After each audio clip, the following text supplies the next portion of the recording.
Hello everyone, I'm NERECINA, your discussant, and our lesson I called Portfolio as Building Blocks Through the Future.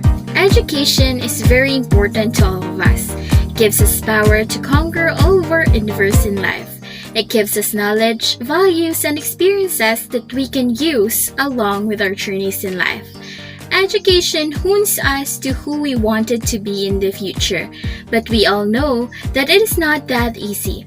Behind every successful individual is a hard work, parent sacrifices, and of course, teachers' efforts. Teachers had become a big part in every student's success as they pour all of their efforts, hard works, and sacrifices.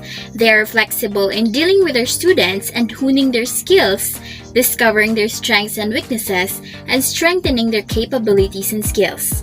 In doing this, teachers had different techniques, and one of the effective ways is preparing a portfolio. Portfolios offer a way of assessing students' learning that is different from traditional methods. Portfolio assessment provides the teacher and the students an opportunity to observe students in a broader context, such as taking risks, developing creative assessments and solutions, and learning to make judgments about their own performance. There are many different types of portfolios, and each type can serve one or more specific purposes to support an overall school or classroom assessment programs. First, we have the documentation portfolio or the working portfolio. This approach collects learners' work over time, showing growth and improvement reflective of their learning and identified outcomes. This portfolio includes everything from brainstorming activities to drafting until the end of the learning process. The collection becomes meaningful when specific items are selected or to focus into a particular education or goals. It includes the best and weakest of the students' works. Second, we have the process portfolio. It collects all facets and phases of documents of the learning process. They are particularly useful in documenting students' overall learning process. It can show how students integrate specific knowledge or skills in progress towards basic and advanced mastery. The process portfolio emphasizes students' reflection upon their learning process, including the use of reflective journals, think logs, and related forms of metacognitive skills processes. And last type of portfolio, we have the showcase portfolio. This portfolio is best used for summative evaluation of students' mastery of key curriculum outcomes. It should include students' very best work, determined through a combination of students and teacher selection. Only completed work should be included. This type of portfolio is especially compatible with audiovisual artifact development, including photographs, videotapes, and electronic development of students' completed work. Showcase portfolio should include written analysis and reflection by the students upon the decision-making process used to determine which work are included. Now let's proceed to the phases of portfolio development. First, we have the organization and planning. This is the initial phase of portfolio development. Entails decision-making on the part of the students and the teachers. Second, we have collection. This process involves the collection of meaning artifacts and products reflecting students' educational experiences and goals.